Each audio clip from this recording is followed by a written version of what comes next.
A Manhattan judge today ordering Trump to pay $355 million in damages and barring him from serving in any top positions of his companies in New York, including his own, for 3 years.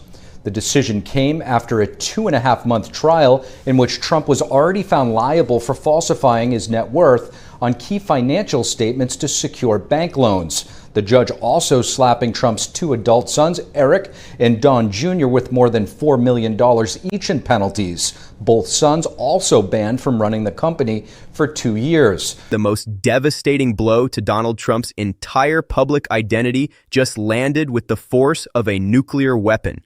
And it came not from political opponents or media critics, but from a judge's written opinion that will live forever in the permanent legal record. Judge Arthur Enderon has formally branded Trump's sworn testimony as hollow and untrue, declared his fraud staggering and shocking, hit him with a nearly $500 million judgment, and barred him from running any New York business for 3 years. At the exact same moment, Judge Juan Marchand found Trump in criminal contempt 10 times and warned from the bench that jail is now on the table. And across the country, federal judges have issued at least 35 show cause orders against Trump's administration for unlawfully violating court orders in immigration cases. Some federal judges across the country are getting increasingly upset with the Trump administration for not complying with their orders in cases involving immigrants. The New York Times reports, quote, at least 35 times since August, federal judges have ordered the administration to explain why it should not be punished for violating their orders in immigration cases. This is not one judge having a bad day. This is a cascade of judicial findings arriving simultaneously across civil, criminal, and federal administrative law, all documenting the same fundamental pattern, treating sworn obligations and court orders as optional whenever compliance conflicts with political performance. Let me explain why Judge Enderon's hollow and untrue finding is the single most significant judicial determination in this entire cascade.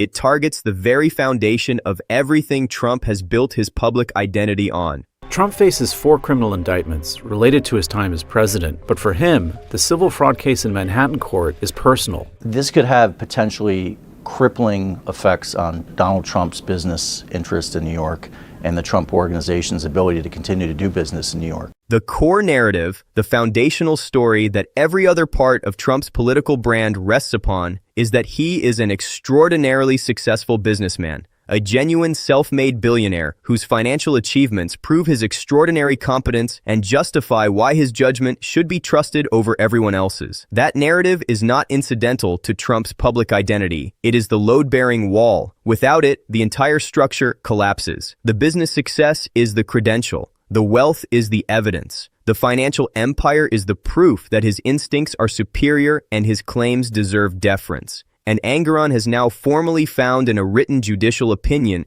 that is part of the permanent legal record of the state of New York that the sworn testimony Trump gave in defense of that business success was hollow and untrue. State judge just ruled that he's crooked as you could get.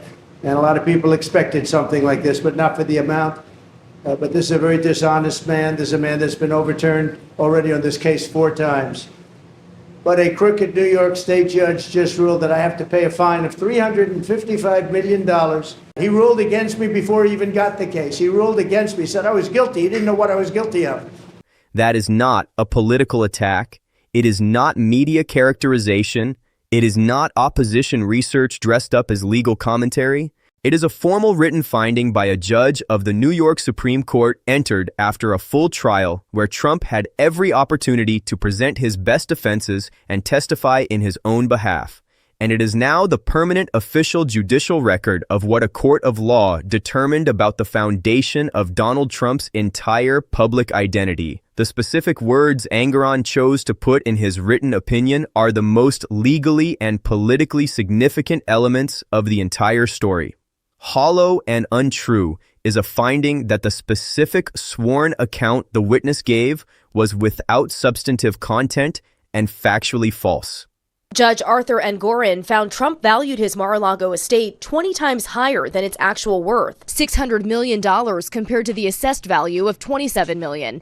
The judge also saying 40 Wall Street, another Trump property, is worth $200 million, but the Trump organization valued it at more than $500 million. Allegedly, the same situation with his Trump Tower apartment, the judge saying Trump tripled its square footage, claiming 30,000 square feet, but really it's 11,000 according to the judge. Basically, what the judge has done is reviewed the documents in the case and said, this is all I need. This is a documents case. It is clear that there was fraud here. It goes beyond a general credibility finding into the specific territory of judicial determination that the sworn testimony did not reflect reality. Severely compromised credibility is the broader assessment that applies to Trump's entire testimonial record, establishing that across the full scope of his sworn statements, the damage to his credibility was severe rather than limited to particular factual disputes. The combination of hollow and untrue for specific testimony and severely compromised for overall credibility is the most complete judicial dismantling of a witness's sworn account available in the civil proceeding context, and it is now in the permanent written record of a completed New York Supreme Court case in language that cannot be revised, appealed away, or administratively recharacterized after the fact. The substantive fraud findings are equally devastating. Engoron characterized Trump's conduct as massive and staggering fraud that shocks the conscience. Shocks the conscience is not casual judicial language.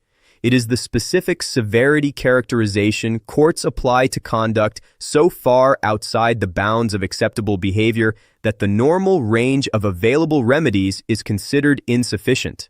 When Engoron wrote that Trump's frauds shock the conscience, he was applying the legal threshold that justifies the most severe available civil remedies. The $454 million judgment plus the 3-year business bar is the specific remedy package Engoron determined was proportionate to conduct that met that threshold. The complete lack of contrition and remorse bordering on pathological is the forward-looking finding that justified the remedy's full severity. Courts impose more severe remedies when they find the defendant is likely to repeat the conduct. And the bordering on pathological characterization of Trump's lack of contrition is the specific judicial finding that most directly established that risk. Engoron also demolished every legal defense Trump's team presented. The everyone does it defense demolished with the finding that industry custom is not a defense to fraud.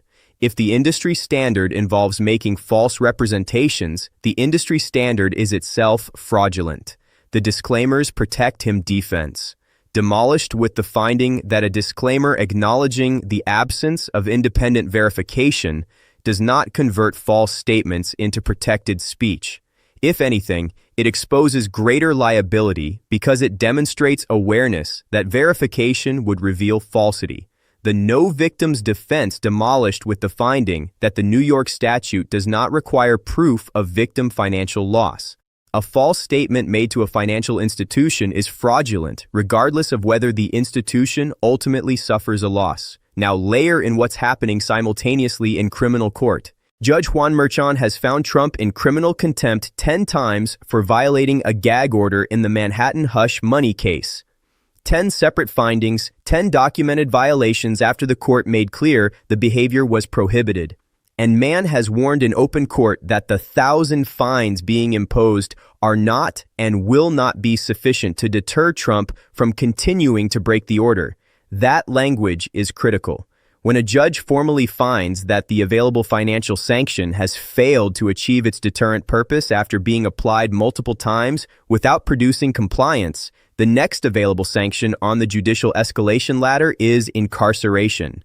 Merchant's explicit statement that he may have to consider a jail sanction is the judicial record of a court that has reached the point where incarceration is the next available step. 10 contempt findings is not 10 separate moments of judicial irritation. It is the documented record of a defendant who received the standard financial sanction, found it insufficient to change the behavior, and continued violating through 9 additional documented instances after the first finding established the behavior was prohibited and subject to sanction each time. The federal immigration cases add a third dimension to this cascade. 35 show cause orders issued by federal judges across the country over immigration enforcement cases. That is the documented record of a systematic pattern of unlawful conduct, false statements, and court order violations operating at the level of executive branch policy. Over 50 violations in New Jersey alone established the scale of order violations in a single judicial district.